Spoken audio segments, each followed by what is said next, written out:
And good morning. We are live, and I'm going to add the Facebook group after the fact, kind of like I see some other folks do, just see if it changes the way we do things. So we're going to get that second check mark as we add the Facebook group later. Just trying to nail that Facebook algorithm. But good morning and welcome into All Falcons. You can see we are on the clock.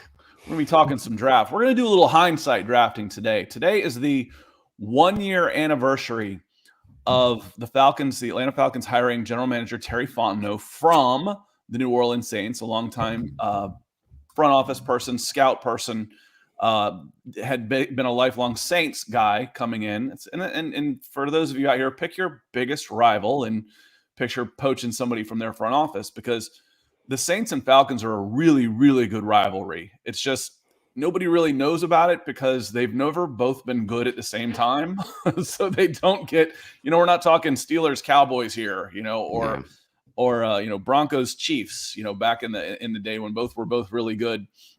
It's kind of more like Ole Miss Mississippi State, trying to keep from being in the bottom, the Egg Bowl. It's a fierce rivalry, but we're going to go through and we're going to kind of look back and see how we did, see things he did right, see things he could have done better, and maybe project that onto the next class. So with no further ado, Nick Kendall, how are you doing, my friend? Yeah, I'm doing pretty well. Getting excited for the off season. Hopefully, we have a better slate of games this upcoming week than we saw this last week. But doing pretty well. Can't complain. I'm starting to get a little stir crazy with the winter in the Pacific Northwest. I'm dreaming of summer. You talk about good games, but I thoroughly enjoyed most of them. The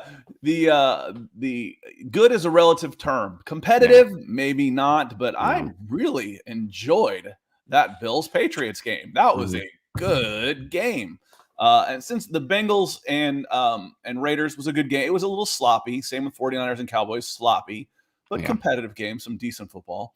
But for me, the teams, I say with a 17-game parity engineered schedule, to me, it's almost like college basketball now, where just the real teams are going to get in. And if they drop a game here or there, who cares? The regular season is basically for the teams that aren't very good and are trying to eke in with a 9-8 record, or, an 8-9 record, and try and eke into the playoffs and maybe get lucky. But I think we saw the cream really rose to the top. The teams that we thought were good, except for maybe the Cowboys, really stood up and showed that they were good. The Bills, the Rams, the Chiefs all looked fantastic. The Buccaneers all looked very, very good this weekend. Yeah, it should be a good week this weekend for the games. I'm hoping for more competitive matchups coming up, but we'll see. I don't think we'll have any blowouts for this weekend, but I say that, and every single one will be not competitive. We'll see. Hoping for the Bills Chiefs to be a barn burner. That should be a good one. Like I think the Bills Chiefs earlier this season was probably one of my favorite games this entire year. And this one matters. And this one matters. Yeah, and this one matters. This one's going to be fun. I want to say give a shout out to the YouTube channel Buffalo Fanatics. Rico had me on again last night, and it was the second time I'd been on. And he does a call to action to this channel for that group. And I bet we've got 200 subscribers that are Buffalo Bills fans. So if you're here and you happen to watch, or you've got questions after the fact about drafts, post drafts, anything, we're going to talk some Buffalo Bills on this one, because as we redo the draft, there's a guy that I'm always going to talk about that should have gone higher, and Spencer Brown, right tackle, who the Bills took. But real quick, let's say hi to some of the folks in the chat. Luke was in bright and early. As soon as I hit that schedule, Luke Wright came in early. So good morning, Luke. EJ, good morning. DWI guys, Ethan in London. Ethan, go over to Stamford Bridge and start kicking some butts, because my Chelsea team look knackered. They're not fun to watch right now, and I get a lot of joy watching them play football. And it's really impacting my fandom the way they're playing right now. So you got to be my connection over there to go over there and go smack somebody. I don't care who it is. Dave, good morning, guys. Dave, welcome in. Appreciate you being here. And Luke as well. Luke, Jay's in the house. And then Dave comes in with a question. Oh, Bryce. Bryce is a relatively new name for us. Got his Denver Broncos gear. And Dave has a question for us. He said, would you ride the last rookie class through their rookie contracts? That's not to say you don't bring in competition. So you're talking about the Caleb McGarrys of the world. One more year, be in the fourth year. Yes, I would bring in competition, and yes, I'd keep Caleb McGarry around as an option. He's relatively cheap. Let me see. And Nick, what do you think on that while I look up his salary? Because I don't think it's that much.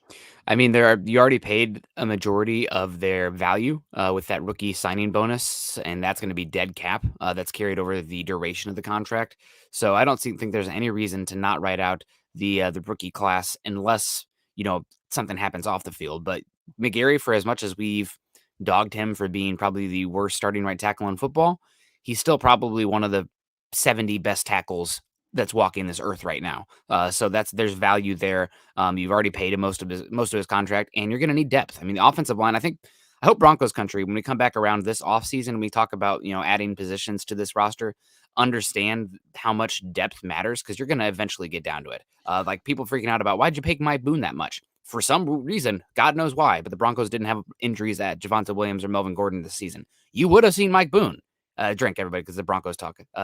You would have seen Mike Boone. I was actually looking at Jay's. He's talking about the size of my mug. I got the big one out today, the Santa size at mug. I meant to grab my Chelsea mug, which is sitting beside me, but I grabbed this one. This is the big one. This is the Big Daddy mug. It actually strains my wrist a little bit when it's full. 4-pound mug. I gotta use 2 hands for this thing. You need a straw. But yeah, no, that you'd probably want to write it out. There's still value, and there's still first round picks. Unless they do something that's terrible off the field, you should write out the contracts. But yeah, I don't want Caleb McGarry to be the starting right tackle next year. But he's only, I say only, because when you're broke like the Falcons are, every dollar matters.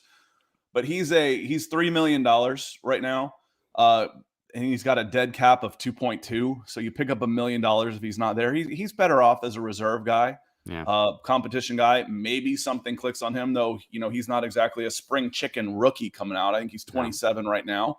So you'd like to think that he's entering his prime. Instead, he seems to be regressing. But yeah, you don't pick up his option. It doesn't even say what his option might even be, or if they play, for 2023 yet. But you don't pick up his 5th-year option. But yeah, you write him out, and I would absolutely try and bring in a starting right tackle through free agency or the draft. Some of the other guys, I think, I don't remember who all was in that class. He's the one that I think of immediately. That was a Chris Lindstrom draft class. Lindstrom might have been in that class, but why is Lindstrom making less money than him? That's what didn't make sense to me. I'm like, is he a year behind? Or did I just get confused with Drew Dahlman when I looked at him? You might have gotten confused with Drew Dahlman. I got confused with Dahlman. I saw Dahlman and thought Lindstrom. But Lindstrom is a guy who you do pick up his option. He's on 4.5 is what his cap hit will be. And you pick him up. If he goes to 10, so be it. He's a building block at right guard. He's a top 10 guard. Top 10 guard's going to make in the neighborhood 8 to 9 million. Yeah, go ahead, pick up that option and go for another year. Yeah, the rest of that draft class, though, kind of a barren wastefield. John Kaminsky, I'm not sure what he's doing these days. Kendall Sheffield, I remember he was a good athlete at Ohio State. Quadri Olson. So Quadri Olson is I think he's been waived and re-signed. So I think he's a free agent now. So the only running back on the roster right now for the Falcons that has a carry is Mike Davis. So Allison was cut and re-signed to a 1-year deal, so he's a free agent again. But going back to there's several people say, how much caffeine do you need? I'll tell you what.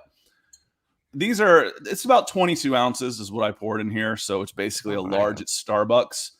But on the French press versus if you go out and get your caffeine at Starbucks, I have to get a 16 at Starbucks. Those are so super loaded with caffeine. If I get a 20 and drink a Starbucks, I'm shaky.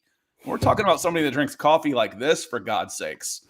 That's how much freaking caffeine is loaded into those Starbucks things. It's actually, I've looked it up before, and it's like double the amount of just regular brewed coffee. So they're getting you hooked out there. It's a legalized drug.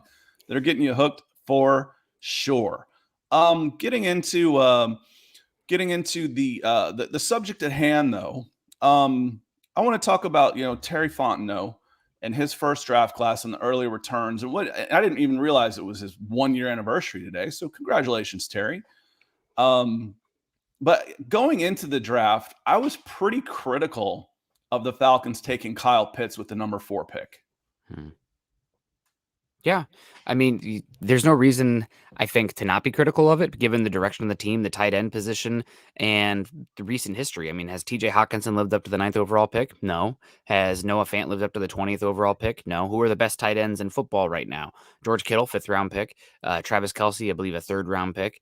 So historical priors say that taking a tight end early is probably not the best usage of resource. So you better be damn sure if you're taking one in the top four. And right now, Kyle Pitts looks like a damn sure pick. Yeah, he Just move. sorry, Nick. He looks like a It's okay. hit. My concern was this team had a ton of holes on defense, had just Yeah. an awful defense. And this is with you thinking that Deion Jones is going to be a top 5 type of inside linebacker, and he dropped off. Yeah. So you're going into this thinking, okay, I got AJ Terrell who stepped up, and to be Yeah. fair, if Deion went down, AJ stepped up a notch. I got Grady Jarrett and a bunch of guys. Really. I need some defense. The problem was there wasn't a lot of defense in this last class. So Yeah. trade back. 2, I'm 4-12 and have a 36-year-old quarterback. I'm drafting in the top 5, and this is a quarterback heavy class, and I got a 36-year-old quarterback on a bad team. Yeah. It's time. It's time to start thinking about the future. It's time to get my quarterback of the future. So I wanted, if they were going to draft a guy, I wanted Justin Fields in that pick. But after the fact, it comes out that Julio Jones wanted out, and he'd let them know that before the draft. Okay, I'm thinking, okay, what the hell do you need another receiver for if you can't block and you can't stop anybody when you already got Julio Jones and Calvin Ridley? How many footballs are there? Well, let's fast forward to November 1st. No Julio Jones, no Calvin Ridley. Kyle Pitts looks like a brilliant freaking pick at that point. At that point, you're thinking, okay, maybe, they knew about Julio. Maybe they had a pretty good idea what was going on with Calvin Ridley. And at that point, your pick becomes, we need the best player available, which in that point with a team like this, I agree with. And if they had come out of that with Jamar Chase and or Kyle Pitts, in hindsight, I'm thinking, okay, I can live with that. Yep. Yeah, no, good get by them. He looks incredible. One of the youngest players in the NFL this season as well.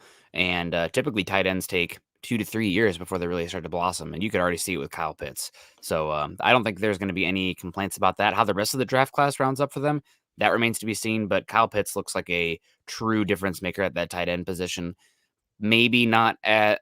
I guess the question is, in hindsight, would you do any different with Jamar Chase sitting there, with given how good Jamar Chase looked this season? Is there questions there as far as the value? Yeah, I think those are arguable. It was they went 4 and 5, I believe, and then Yep. Penny Sewell went 6, or no, I it think doesn't matter. Waddle They went they 6. were they Waddle were went right 6. there together. And Yeah. I like to say I don't argue levels of elite. Yeah. I'm okay with either one of those guys. Honestly, I would call that a hit, Yeah.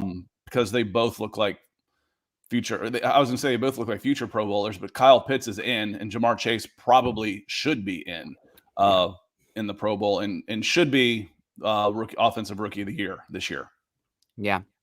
No, you're definitely right. I mean, Kyle Pitts looks different. He's also super, super duper young.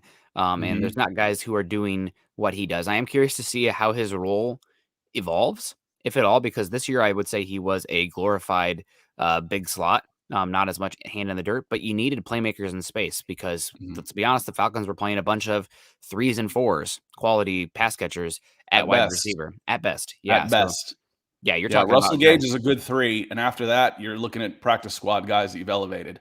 it's not ideal. Zacchaeus, when Olamide Zacchaeus is your second best receiver, you got problems. Yeah.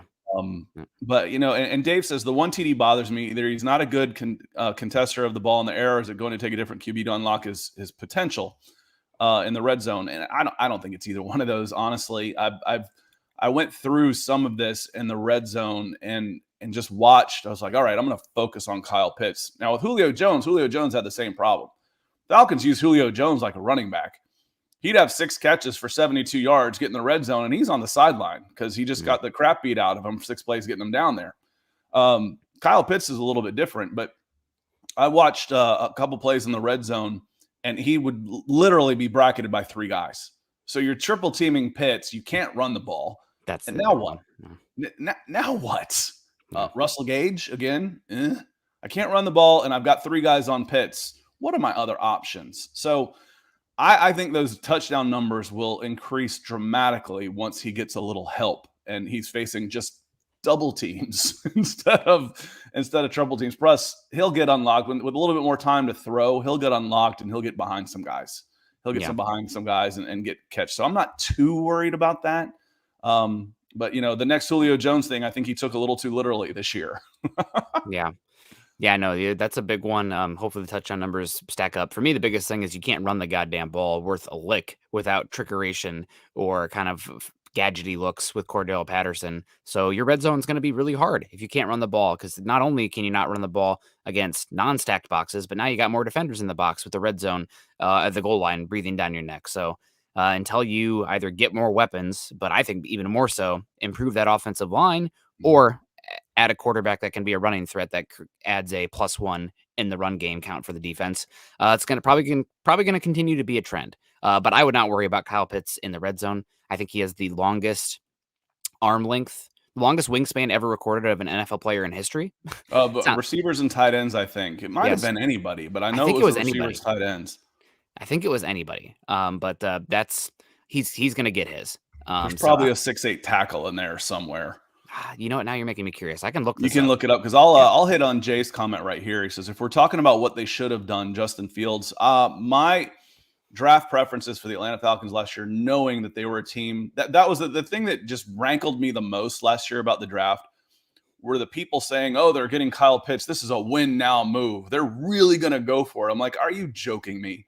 This is not a win now move by any stretch of the imagination, because he can't help them win now with Julio Jones and Calvin Ridley. And if Calvin Ridley and Julio Jones are gone, they're not going to win now, no matter who you draft at this spot. When you can't play defense and you can't run the ball and you can't protect the passer, adding another pass catcher is not going to help you win now. That was just asinine. So I was a big proponent for trading down. So when people ask me, and it's still, I don't have all the information, how would you grade Terry Fontenot after his first year? What was he offered for that number 4 pick? What was he offered there to move down? Because if he had got anything close to what the Dolphins got from the 49ers for number 3, he should have gone back. He should have gone backwards. My second choice was Justin Fields. Yes, Jay, was Justin Fields. Again, you're a 4-12 team with a 36-year-old quarterback. You're hopefully not drafting in the top 5 again in a quarterback deep class. And as we all know, it is super expensive to get a quarterback, to go out and get a guy with legit credentials. Now, you might get lucky and you might draft a guy in the 3rd, 4th, 5th round, get lucky and have him come up, but you got about as good a chance of that as hitting the lottery. Those are 1 in 100. So it's expensive either on the free agent market or trade capital, or to trade up in the draft to try and get a quarterback. And when you got your chance, I think you should have taken option 3 was trade down. For me, option 4 was Penny Sewell. I really like the offensive tackle as a building block of the future at a premium position. Yep. No, that's a good one. And the Kyle Pitts ties Hakeem Butler for the arm length, or the wingspan, 83 and 5'8", or 83 and 3/8. So pretty insane. That dude, that's 7 feet. Yep. I mean, that's 7 feet. I like to think I have long arms, and I went and measured mine, and mine were actually like within a half inch of my height, which is normal. There's a condition where you have it. It's like if you have a certain amount of your arm length is taller than your height, there's a certain condition for that. And like 95% of NBA players have that condition. Yeah. You'd have to look it up. Nick, the doctor, should be able to find it for me. But yeah, I in hindsight, I think I give that pick an A. I think it was the right move for everything else that was coming out with the Falcons, to have a guy he started the season at 20 years old, had 1,000 yards receiving, and just looks like a superstar for a long, long time. When your biggest concern now is, geez, are they going to be good enough to be able to hold on to him in 4 years? Then you know you made a pretty good pick.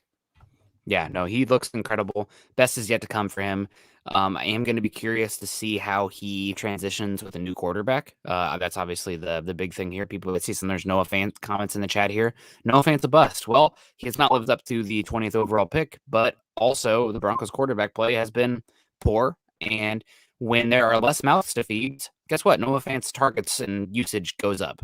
He's kind of the Broncos aren't a good enough high volume passing offense to feed everybody the way that you like. And that's a big issue with Noah Fant. So I would not give up on him just yet, but it's a dependent position. I don't care how good Kyle Pitts is. If you're playing a bottom 10 quarterback, he's not going to be as effective.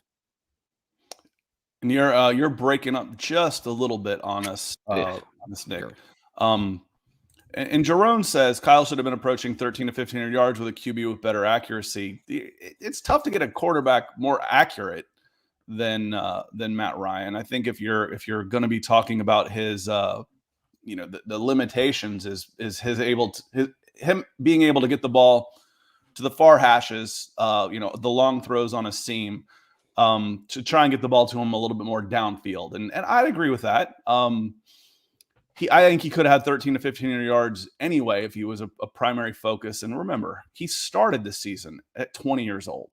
That's impressive. I think his birthday's in the middle of September. So he was 2 or 3 games in before he even turned 21. Calvin Ridley turned 25, I think, his rookie season. So very, very impressive there. Yeah. Let's move on a little bit, because I think the second round we start to have a little bit more of a question. In the second round, the Falcons had the 3rd overall pick, I believe, in the second round, and they traded out of that spot. They traded out of that spot with the Denver Broncos. The Denver Broncos took running back Javonte Williams, who looks like a bona fide star, and the Falcons took safety Richie Grant out of UCF and picked up a 4th round pick, which they used for offensive lineman Drew Dahlman. Thoughts, Nick? Well, I think you kind of see what happens here. You want one of the Falcons to trade down from 4 overall, but sometimes when you trade down, a better player on the board is snatched up and you end up with a lesser option. And it's just rookie season. You should never totally write in pen the final evaluation on these guys based on their rookie season. But you ended up with Richie Grant with that trade. I know Broncos country, a lot of people wanted Richie Grant. I was a little bit skeptical of Richie Grant, an older player that had some tackling issues as well. And the guy that went off the board after Javonte Williams ended up being, I think, one of the top 10 rookie players in the entire NFL this last season in Javon Holland out of Oregon. So I know a lot of people gave Maurice Jones-Drew flack for his Javon Holland love in the pre-draft process last year. Javon Holland was, I think, a very highly thought of recruit from Los Angeles that Maurice Jones-Drew knew. But he was banging the table saying, this guy's a top 15 player, and fell to the second round. I think he did skip the 2022 season with the player option, the player opt-out. God, how much does that even matter? Look at all these guys who killed it. They're going to be rusty. Nick, might have been might positive. even be better for them. It might even be better for them. They're healthier. They're more mature. They can focus on some other things to get their minds right. It might actually be better for them. Yeah, like Rashawn Slater, Jamar Chase, Micah Parsons, Javon Holland, all these guys just opted out a year, and they look pretty damn good. Penny Sewell look pretty damn good. So I would not worry about that too much. But yeah, no, I think it's we're waiting to see on Richie Grant. But so far, this one is one that has me a little bit concerned about the value. And this is another thing when you're talking about taking a player of non-value early in the draft. It's not a top 10 pick, but like safety, if Richie Grant ends up being a slightly below average safety, that stinks. You would have gotten more value, though, if it would have been a defensive lineman, if it would have been a cornerback, if it would have been a tackle. That could have been, even if they are less developed, less valuable. Broncos, here's a question for you. You watched a lot of Broncos football this year. Caden Stearns versus Richie Grant. I mean, for me, Caden Stearns might have had more splash plays and flash plays, and Broncos got him in the 5th round. He was a 5th round pick, if I'm not mistaken. Yep. Definitely later. Javon Holland, to be fair, was the first safety off the board. So he was the first safety off the board. The Falcons went into this. Now I'm not going to do a hindsight draft like this and change what I was thinking at the time, because I was just kind of starting to get back into this in evaluation. I saw Richie Grant at the Senior Bowl. I liked what I saw. I liked the pick. I liked that they were able to trade down and get him, but I liked him more in the top of the 3rd round. But knowing that they had lost the only 3 safeties that had started coming in, they had to come out of this draft with a safety. They had to. Was Richie Grant their guy? Was that the one they wanted? Because they were able to trade down, and that's what hurts. I'm like, okay, they traded down and got Richie Grant, and they picked up another interior lineman. That's good business, because now. But the problem was then it didn't necessarily work out, because Richie Grant didn't start a game, didn't do a whole lot. He'll turn 25 next season, so we're not talking about a 20-year-old kid. It was like, okay, well, maybe the lights will come on. And no, he's a grown man. And the pick right after, okay, well, maybe Javon Holland wasn't there. Nope. The pick right after was Javon Holland, who looks like a Pro Bowler, who was just amazing. That one, that one stings a little bit. There's still room for Richie Grant to go out and be that guy, and I think they're counting on him next year. I really do. Yeah. But they went out and signed a couple of journeymen and Eric Harris and Deron Harmon to ease that, to be those bridges. And they were what you expected. They were guys who had been part-time starters for most of their careers and weren't very good. You got what you paid for. They didn't have any money. This is what they got. You didn't get what you got, what you wanted out of your second round pick yet. So that one wasn't a great pick. And the Javon Holland looks so good. That one hurts a little bit. Yeah, that one does hurt. The other two guys, obviously this is Captain Hindsight bias here, but we talk about other positions. I mean, Christian Barmore, first interior defensive lineman taken. He was incredible this year. Falcons look like, butter that's been left out on the counter on the defensive front seven, just getting, Moses party in the sea. Christian Barmore would have helped you a lot. Probably one of the best picks in the entire draft so far. Samuel Cosme going to the Washington football team. He was one of the best right tackles in football this season. He was incredible. I know you were a fan of Tevin Jenkins too at offensive tackle. He was injured this year. I did like him a lot. He looked good when he was out there. Once they traded down, Barmore wasn't available. Yep. So once they decided to trade down, Barmore did go. But again, if you didn't trade down, how does that change the Denver Broncos? Because Javonte Williams looks incredible, which actually could help the Falcons get Melvin Gordon as a free agent running back. If there's been a lot of synergy between the Broncos and what the Broncos are doing, what the Falcons are doing all year, just besides what you and I are doing on in the pod space. But yeah, and let me see, who's the guy? Trevin Morag was really good. There were some injury concerns there, but he was still available. He went a little bit later he went 11th in that round to the Raiders. Yep. And then going down, like I said, I don't want to be Captain Hindsight here because I probably wouldn't have taken Azeez Ojulari that high. Asante Samuel Jr. was definitely in play. Another corner, but the Falcons were okay with Isaiah Oliver and AJ Terrell going in. They had to have a safety. Had to have a safety. Your issue is going into the draft needing a specific position filled, or else you're not functional on defense. Once you do that, you're sunk. That's Broncos going in. They got somewhat lucky, but the 2017 draft, they didn't have a starting left tackle going into the draft. Are you kidding me? And then they lucked out, I guess, in a way, and took Garrett Bowles. Maybe not the best value, but you cannot go into the position like the Falcons were last year at safety, where if you don't walk away with a guy in the top 50, you're in trouble. Yeah, I probably would have been happy with Barmore in that spot to stay in that spot, or if they'd hit on Holland. If it had been a hit, he'd be okay. But again, like you said, if it's not a hit, it's tough. I really like Dylan Radins. We were talking about some of the smaller school guys that showed well at Senior Bowl. I thought Dylan Radins looked good out of North Dakota State. We mentioned Tevin Jenkins, and then I don't know if the Falcons you're talking about, but you want to talk about best player available. How about Creed Humphrey, who went in the second? The Falcons definitely could have used an interior lineman there, but that one's got to see him. He was at the Senior Bowl too, and he played a little bit like Quinn Miners. He played a little bit everywhere. He played some guard, some center, and some tackle. Loved the versatility. And speaking of one of the best picks in the draft, that was one of the best picks in the draft by the Kansas City Chiefs. Yeah. No, unfortunately, Chiefs did a good job in this draft. Number 1 draft class according to Pro Football Focus after 1 year. But Richie Grant's a lot to be made still. Any thoughts on what he needs to improve on? His tackling, I just feel like he's not the best in his run fits, not the most aggressive in his run fits. And in today's NFL, if you're living in a too high world with 6 men in the box, your safeties are huge part of your run fits. And I just don't know if he has that ability to scream downhill. And that's even more important in the game where you're living in the quick pass offense. You have Sean Payton, you have Tom Brady in your division. You got to be able to come down and make a tackle.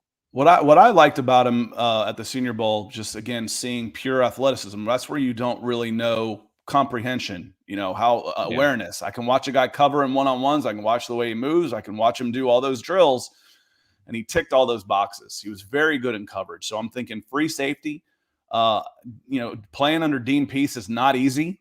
So hopefully that a year under Dean Pease and we'll see a new Richie Grant where he gets to learn how to be a professional football player and really take hold of that spot. Again, right now it was not after year 1, you grade that pick a D at best. But we'll reevaluate. We'll definitely reevaluate. Speaking of reevaluate, The fourth pick in the third round is the one that hurts me. It really is. And Buffalo Bills fans, if you are if you are on here, your ears should be perking up because this is the one that hurts me. Jalen Mayfield had about 15 or 16 starts in his college career at offensive tackle for Michigan, and he got taken with the fourth pick in the third round. And presumably, it was to help put pressure, because he was an offensive tackle at Michigan, to help put pressure on McGarry. It was very evident very quickly that he was not cut out to play right tackle. I do think he actually, his skill set, because the talk about him is just a nasty run blocker, is guard. And he started all 17 games for the Falcons this year.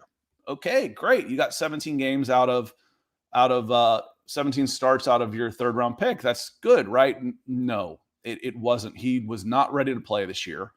I think combined, McGarry and Mayfield, either one of those guys will kill your offense. Combined, they gave up over 20 sacks. And there were better options here.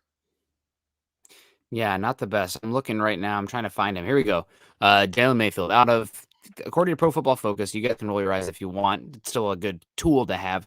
Jalen Mayfield, out of all the offensive linemen in football, with at least 150 snaps, Jalen Mayfield comes out as I just had him.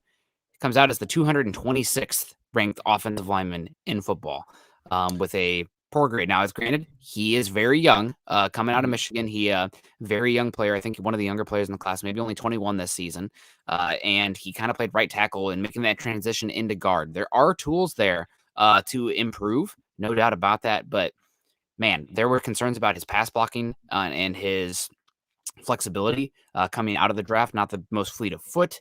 And there was a really funny tweet circulating before the draft saying, like, if you want your quarterback not to get sacked, take me. And then the preceding game, he gives up like 5 sacks versus the Eagles. But this is looking like a rough pick early on. I don't think the process is terrible. The issue is more so the Falcons are poor enough roster-wise that you had to lean on Mayfield day one. He's like Quinn Miners this year, who looked up and down. Probably should have never seen the field year one as this kind of player in an ideal situation. He did, looked overwhelmed. Year two will be very telling, though. The Falcons re-signed Matt Gano, Gano, to almost a $3.5 million contract. And he saw a lot of time at left guard, and he saw a lot of time at right tackle.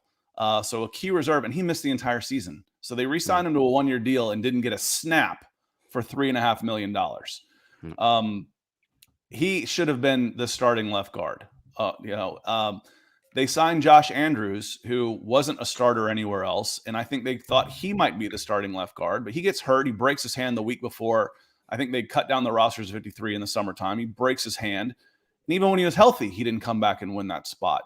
My guy, and this is not, I'll bring up this isn't hindsight talking. I'll bring up any videos you have, God bless the internet, you want to, of me talking about Spencer Brown. Spencer Brown is a freak of an athlete. He's a 320-pound Karl Malone. He's, for you old guys, for you young guys, Karl Malone, look up the mailman, look up his highlights on the NBA. Karl Malone was the premier power forward for a long time, blessed with just amazing athleticism. And he might have been a little raw. That's why he falls down coming out of Northern Iowa. But just a freak of an athlete. 6'8", 320 pounds, can bench press a house. I mean, on his YouTube page, he was doing a rep of 500. No, it wouldn't have counted in a powerlifting contest. But if you can get 500 pounds off your chest, you can move around a 300-pound offensive lineman.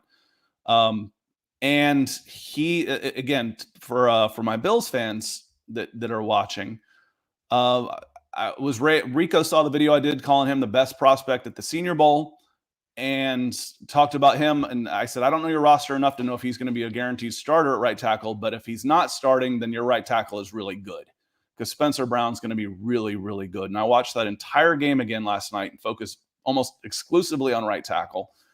Spencer Brown would have been such an upgrade over McGarry on day one at right tackle. It's not even funny. And this one hurt me. Nick. Yeah, that's a You like Spencer Brown. There was obviously some rawness coming out this season. Bills fans would tell you it was a little bit sometimes of a roller coaster ride with Brown in pass protection, but the height, weight, speed athlete, that's going to be worth a shot and translate. So surprised that he fell where he did in the draft, all the way down to the mid late third ish. But congrats to the Bills. I guess taking all those guys. Bills ended up taking 2 edge rushers and 2 tackles, even though they were pretty solid there. And they're just adding value positions in the trenches. So good job, Billy Bean. And unfortunate for a team that wants a right tackle, a young right tackle, like the Broncos and the Falcons. But that's why they have the draft, right? Yeah, every single team gets a shot at those guys. You could have taken him in the second round if you wanted. Could have taken him in the third. Ended up with Jalen Mayfield. I probably would have taken him in the second. Honestly, I probably would have taken Spencer Brown. I was talking him up as a first round guy, back of the first round guy. I was, when he first started talking with the Cowboys guy, Mike Fisher, Cowboys writer. I'm like, dude, he's as good as Tyron Smith was. Nate Soldier was at this stage. Nate Soldier, I saw at the Senior Bowl way back when he was there, and I'm like, he's better than Nate Soldier was. And at one point, I think Nate Soldier was the highest paid offensive tackle in football. I'm like, this guy's considerably better. He's got so much more bend, so much more flexibility and athleticism. It's not even close. Third round? Really? Yeah. All right, guys, I'm for hire. If you need somebody in your personnel department, shoot, one hit like that, like one hit like Spencer Brown for your team pays for me for 10 years. So that's that one hurt. Now, like we said, Mayfield, to be fair, so he said you mentioned you can pull up videos. We talk about the trenches being a grown man position. Okay. So to be fair, Jalen Mayfield was 20 years old, I think. I think he turned 21 after the draft, or he is really, really young. Let's see him. He got trial by fire this year in a season that the Falcons weren't going to do anything. Not just because of Mayfield and McGarry. They had a lot of other holes too. Trial by fire.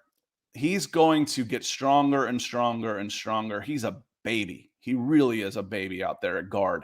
You're going up against 30-year-old men that can, squat a house.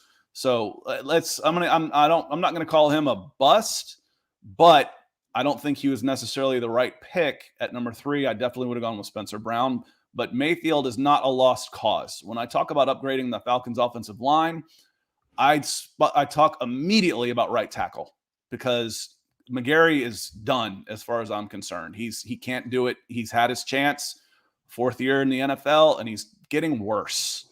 Former first-round pick. He's 27 years old versus a 21-year-old kid in Mayfield. I have hope for Mayfield. I got none for McGarry. He's still big, all right? I guess he's still got that going for him, but probably not going to get much more value than a swing kind of guy in the back end, which is not what you want for a first-round pick. So it's unfortunate. You do have the Falcons going Mayfield, though. Hopefully he gets better. Still young, but we'll see. The next big pick for the Falcons was you had another. Was it? God, you didn't pick again until 2 4th-round picks. Yes, Darren Hall and Darren Hall, corner out of San Diego State, and then with the pick they got from the Broncos, they took Drew Dahlman, center guard out of Stanford. Yeah. Dahlman saw field a little bit, obviously a zone blocker, hopefully going to push Matt Hennessy some. I think he had some left guard work as well this season. Probably a year off. Another guy that you didn't want to see this season. So this year will be a big one. First regular off season, kind of getting the training camp down, the training program, hitting the weights and getting a little better there. You should see more from him this season. Maybe he pushes Matt Hennessy, who has been meh for the Falcons so far. Really no other way to put it. I do not recall ever seeing Darren Hall out there for a cornerback for the Falcons this season. Yeah, and they were struggling. Yeah. They struggled a lot with injuries, with personnel, and Darren Hall didn't do a whole lot. I think looking through there again, I'm not going to play just this guy hit. That's who they should have taken. That's impossible. Impossible. I might not have hit on this anyway because he battled injuries, but I'm going to stick with Northern Iowa. People are going to think I'm a big Northern Iowa homer. But Ellerson Smith was at the Senior Bowl, and he had amazing numbers too. At edge, 6'7", 240 pounds, and just, Pro Bowl type of athlete. And he lasted till the 4th. I definitely, as bad as the Falcons needed something off the edge, I would have gone that direction with Ellerson Smith, who ended up with the Giants, I believe, and battled some injuries. So I'll be very curious to see how he pans out. That would have been my pick in that spot. Dahlman, I think, was good value. Again, he didn't look good when he was in there. He's not supposed to. He's a 4th-round pick who's young, in the middle of the trenches. He's not supposed to look that good to start. Anything you got from him was gravy. Again, I'm going to look at linemen, especially interior linemen, as they get older. Build for the future. Again, they don't call it a rebuild. My behind. Every move they made this offseason was a rebuilding type of move. So moving on to the 5th. The 5th is pretty interesting because I won't say they got 2 starters, but they had 2 players that started a bunch of games on the defensive line. And Taquan Graham, defensive tackle out of Texas, and Ade Ogundeji, the edge out of Notre Dame. Ogundeji ended up starting about 14 games. He ended up having to start a bunch. The problem with that is okay, my 5th-round pick, I got a bunch of starts. The problem with that is, do you remember him? Do you remember him even being out there? Did he do anything that was like, oh yeah, that I see glimpses, I see flashes of brilliance, I see potential, I see it. I didn't see it. I just saw a guy in a jersey out there doing a job. You got a below average starter in the 5th round. That's okay. But is there upside there? I didn't see anything that made me think there's flashes of athleticism, of talent, of potential, of that get me excited about, okay, this guy could grow into something. Yeah, I mean, at least you have him. It was his rookie season, 5th-round pick, and a guy who was going to add rotational depth and improvement on that defensive line, which defense is about depth. I really do believe that. So maybe while not a starter, he's a 5th-round pick. And the fact that he saw the field at all and wasn't an obvious didn't belong situation out there where, I mean, he didn't flash, but he's a 5th-round pick. You know, like if he was a flash kind of player, he probably would have gone in the top 100. So the fact that he was out there at all and not, getting God, let's not make it too personal here, but like the Malik Reed treatment where it's like there's plays where he is getting dirty dancing off the screen, trying to block. It's unacceptable. And at least he didn't have those situations, at least from what I watched when I watched the Falcons this year. So year 2, again, it'll be a big one. I definitely remember Ogundeji coming out of Notre Dame. Didn't stick out to me like the other edge rusher they had, whose name's escaping me off the top of my head. I thought he was the lesser. Senior Bowl too, the one you're speaking of, and I don't remember his name either, but he was at the Senior Bowl too. Didn't stick out to me. I think he was drafted after that Notre Dame, his teammate as well, but he should be okay. I'm curious to see if there is much switching of the scheme going forward with the Falcons. I mean, Dean Pease is not that old or not that young. He came out of retirement. Came out of retirement to do this. And with the Falcons also, because of your situation on defense and because your head coach is offensive minded, I think you have a fresh start to go any direction you want on that defense for real. Because you don't have a lot of good young building block pieces there. So if you want to switch, you have the ability to do that. So it's kind of a double-edged sword for me with Ogundeji and Graham. On the whole, if I'm looking at the draft and I think, okay, you got a couple of serviceable NFL players in the 5th round in their first year, those are hits. Those are absolutely hits. That's really good. That if I can get even backup guys that can come in and do a job, then it hits. The problem is they're not ready to start. So the problem is that I'm looking at that going across, the Falcons, how do they get better? I'm like, okay, that guy's not good enough. Well, it's like, okay, this was a good draft pick, but he's not good enough. That I'm having trouble making that kind of meet in my mind. Yeah. So to be fair, I think it's a good pick, and I want an upgrade. Like there's a contradiction in there that just it's not quite clicking with me. It just feels weird. Say that this was they were bad picks. They weren't bad picks. They're 5th-round picks. The fact that they had to start speaks volumes about the Atlanta Falcons roster. Yeah. This is not a good team, Scott. I hate to say it. I mean, I know that they finished 1 pick ahead of the Broncos, but watching the Broncos and the Falcons side by side, the Broncos have ample more talent on both sides of the ball. It's awful, and it just kills me some of the criticism that some of the players and the coaches are getting. Based on a 7, I'm like 7-10 was a freaking miracle with this group of players. And, again, you can want Matt Ryan to be gone and still think that he is a good quarterback. That is possible. Yeah. So if you were to say, would you rather have $40 million in cap space or would you rather have Matt Ryan? I'd rather have $40 million in cap space on this team without a doubt. What could you get for Matt Ryan? I don't care. If I could get his contract off the books, I would take it in a heartbeat and spend $40 million on 10 players to come in. Defense. If I bring in 10 $4 million players, this team gets a lot better in a hurry. Speaking of $4 million players, Kenneth Booker coming in, KB82. So what kind of contract will Cordarrelle Patterson demand this offseason with his rejuvenated career? Very good question. If I'm his agent, and I would point to the numbers he had and the value he had, and I would look over at Deebo Samuel and say, look at this guy. You got a ready-made Deebo Samuel from the 49ers. If I'm negotiating against him, I would talk about that he's 31-year-old running back, that this was the first season that he's really shined like this. Is it a flash in the pan? He's a $3 million a year, I believe. And I think you're looking at 2 to 3 years, voidable, et cetera, et cetera. At 6 per would absolutely get it done. I think the Falcons need to find a way to get it done at $6 million to try and bring him back. If I am someone like the Denver Broncos and have a ton of cap money, I'd make him an offer that he probably couldn't refuse in year one.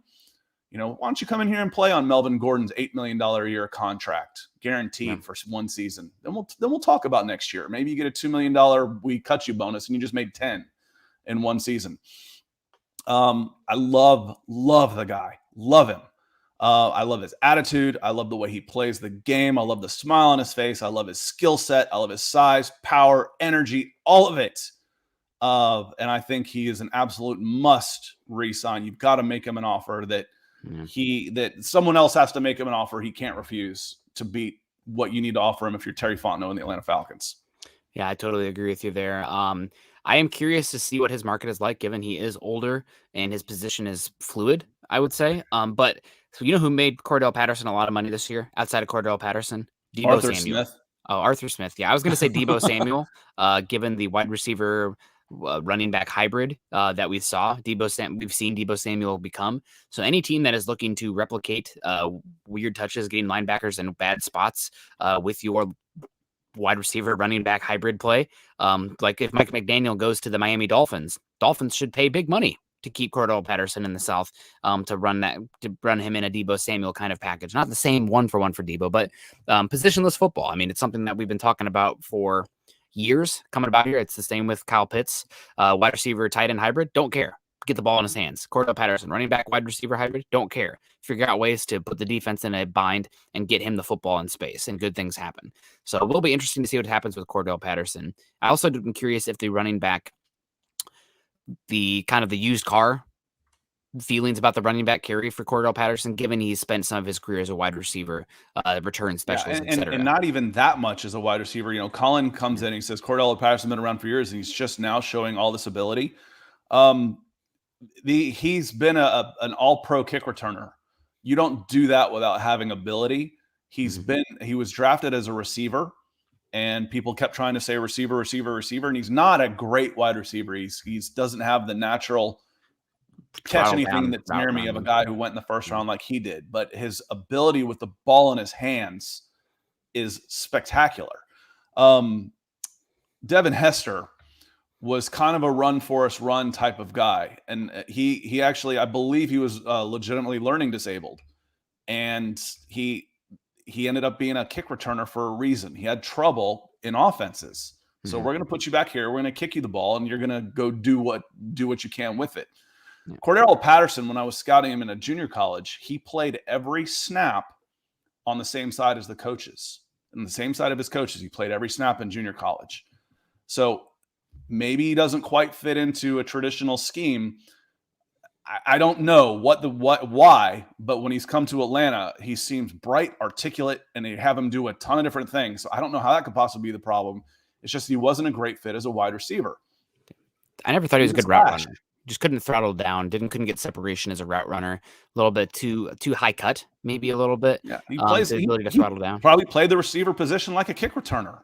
Yep. Because he certainly plays the running back position like that. When he gets the ball 6 yards deep in the backfield, he attacks the line of scrimmage. Yeah, just absolutely attacks it. Also, I thought he had issues tracking the football vertically. So it's like, oh, well, he's big and fast. Let's just run a bunch of go routes for him. Never thought he was the most natural tracking the football. So he's still a big height, weight, speed athlete. Let's get the ball to him close to the line of scrimmage and Figure let out how him to be get the big. ball in his hands, because with the ball in his hands, he's pretty special.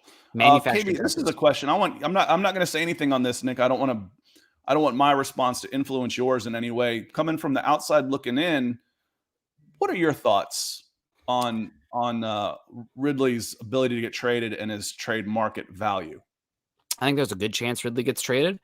He's going to be expensive for whoever brings him in. It probably has to be a trade followed by a contract extension, given he only has the 5th-year option left. I don't think a team's going to want to give up a top 50 pick for a 1-year rental that's took a year off of football, that you're unsure about his commitment. I guess I don't want to pin anything too hard because I don't know Calvin Ridley personally. I don't know what's going on here, but it's still a variable that you have to consider.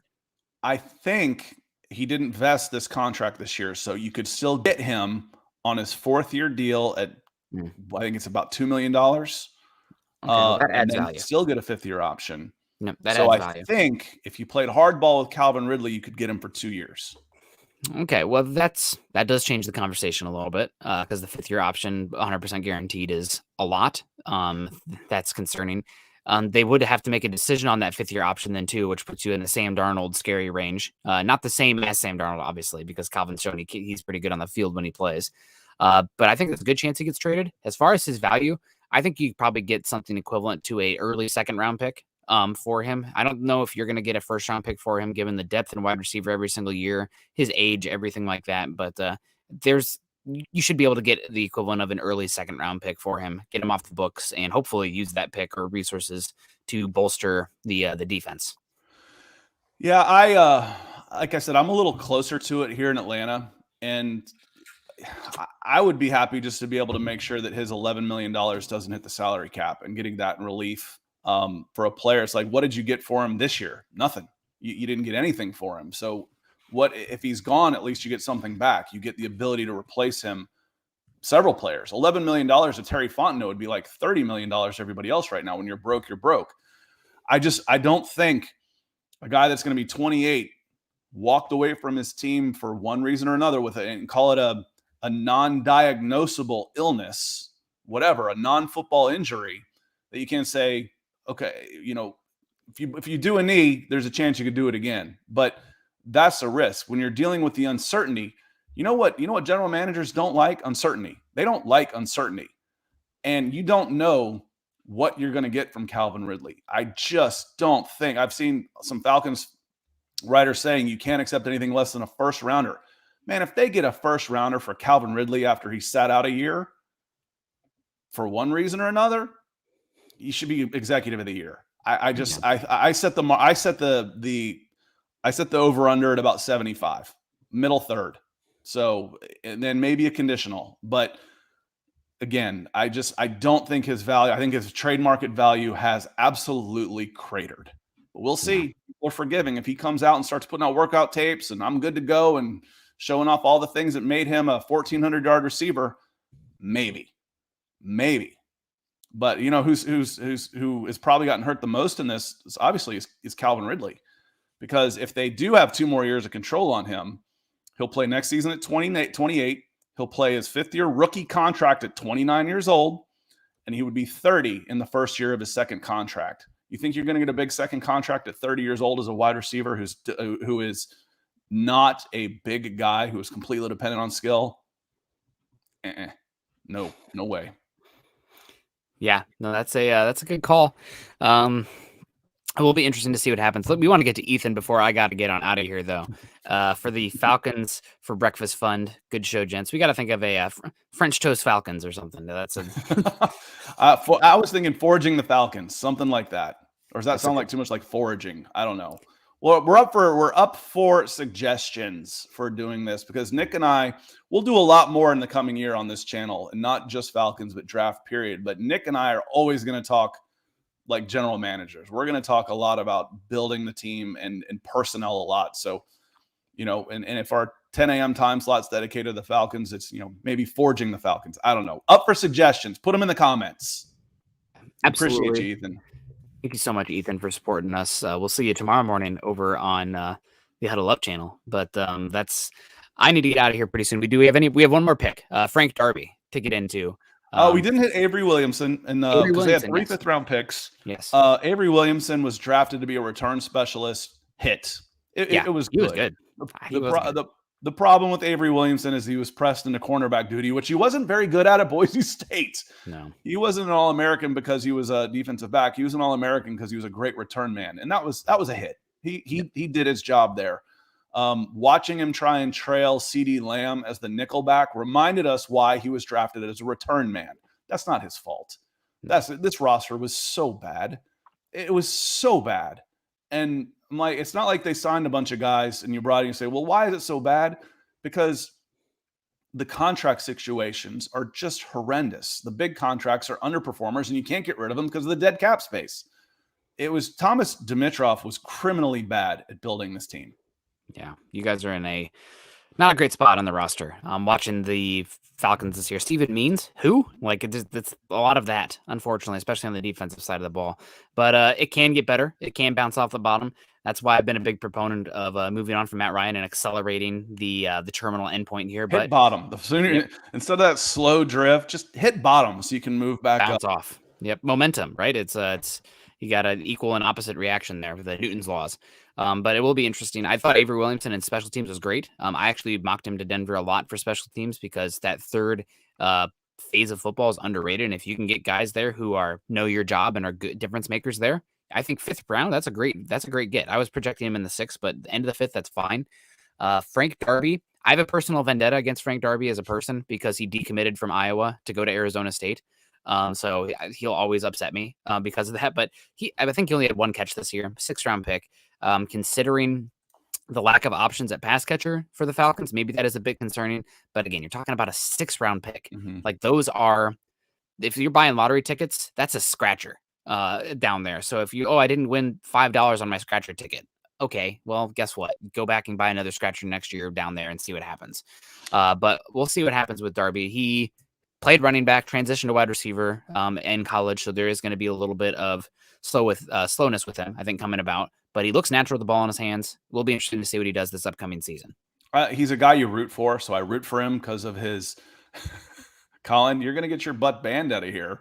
You're sitting there, you're cutting on my Falcons, and now you're getting nasty. So you need to watch yourself on this. Hurtful.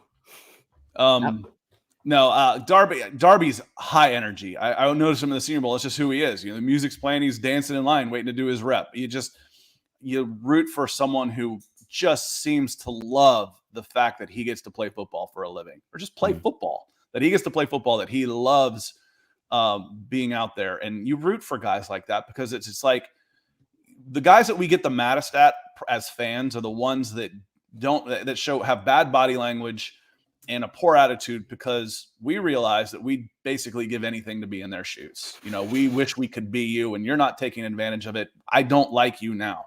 Frank Darby is a guy you root for because he gets out there and he seems to just appreciate every single moment that he's out there. I hope he does well. He was pretty good on special teams. He was okay on special teams. Didn't do a whole lot in the receiving. But again, there's no guarantee he's going to make the roster next year, but he is a player I will root for because of all the reasons I just said. So speaking of rooting for, we root for you. We appreciate you being here. We're going to get on out of here. Nick, any final thoughts as we head into the 2022 draft class? Falcons need to grab some trench play. I think that's the big one here. The offensive line, defensive line, this team is you talked about bouncing out the bottom. I think the Falcons, if you flipped all their 1-score games this year, they'd only have 1 win, maybe, or 2 wins. And their DVOA score, I think, is dead last in the NFL this season. So a lot of those advanced metrics, those things that tend to fluctuate year to year, are pointing towards a rough year for the Falcons in 2023, unless you have major step-ups from this draft class. It's possible, for sure. And I think that it speaks also to the coaching staff that you guys have as well, that you maximized the roster here that you have on paper to get these wins out. I mean, hats off to Arthur Smith and all these guys, because this is a tough sell. I think if you put Vic Fangio at the squad, you're talking about 3 wins, maybe this year, maybe 3 wins. Yep. They went from 4 to 7 wins, but got worse in everything. Yep. Points allowed, points scored, turnover differential, but they almost doubled their wins. How does that happen? Football's fluky, right? That's crazy. But over a large enough sample size, that's that's concerning. So this is a team that needs some work. Maybe trade down from the 8th overall pick if you can and accumulate a bunch of top 80 picks and just toss them at the defense. But this team needs an injection on the defensive side of the ball. I play a lot on the Pro Football Network mock draft simulator. I go in there when I'm just killing some time, and trading down becomes addicting. I'm like, yeah, I could use 10 third-round picks on this team and 4 second-round picks next year. Yes, I could. I need players everywhere. Yeah, I don't know. I don't know if this team's hit bottom. I don't know. At 7-10, I thought they did a really 7-10. I saw a headline from the Falcoholic. Shout out to those guys that said they shouldn't be fooled by their record. And that sounds strange talking about a 7-10 team, but this wasn't a 7-10 team. This wasn't the 9th best, tied for middle of the pack roster, tied with the Denver Broncos as far as the roster goes. It just wasn't. So, but we will see. I'm looking forward to talking some draft. I'll head to Senior Bowl here in just a little under 2 weeks. Appreciate everybody joining us today. Buffalo fans, Denver fans, Falcons fans, whoever you might be. We certainly appreciate you being here. And we will see you next Wednesday at 10 a.m. for Forging the Falcons, or tomorrow on Broncos for Breakfast over at the Mile High Huddle channel on YouTube. So thanks a bunch, and we'll see you next time. See ya.